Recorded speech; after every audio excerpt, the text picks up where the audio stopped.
light of birth and death, your perspective in time ought to be godliness plus contentment.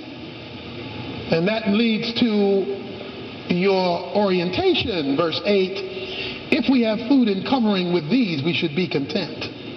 Now, that does not mean you don't want to do better. That does not mean you don't want to raise. That does not mean you don't want to climb higher on the corporate ladder. What it does mean is until God makes your change come, you're not going to be fussing and complaining and being unchristian in your attitude, because the Bible says all you need to be content is food and clothing.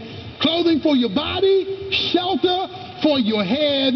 If you have food, clothing, and shelter, God doesn't want to hear any mess from your mouth.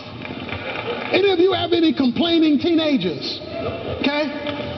But everybody has this kind of gene, drives this kind of car, can go to these kind of places. And every now and then you say to them, well, why can't you be thankful for what you have?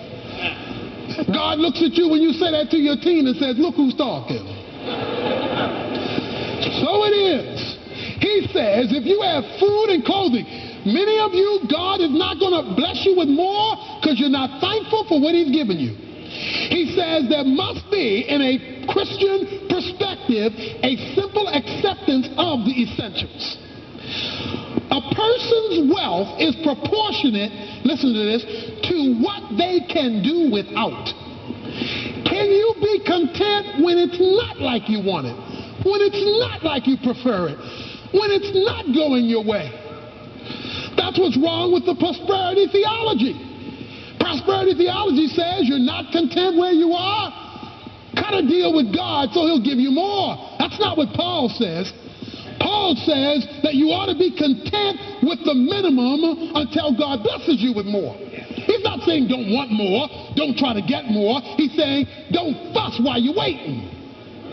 As the saying goes, I complained that I had no shoes till I saw the man who had no feet. Reminds me of the story of the Puritan who was sitting down and all he could afford was bread and water. And he sat down to pray and he shook his head and grinned. He looked up at heaven and he said, my God, bread, water, and Jesus too. What more can a man ask for? That was a man with perspective. He was grateful for what God had given.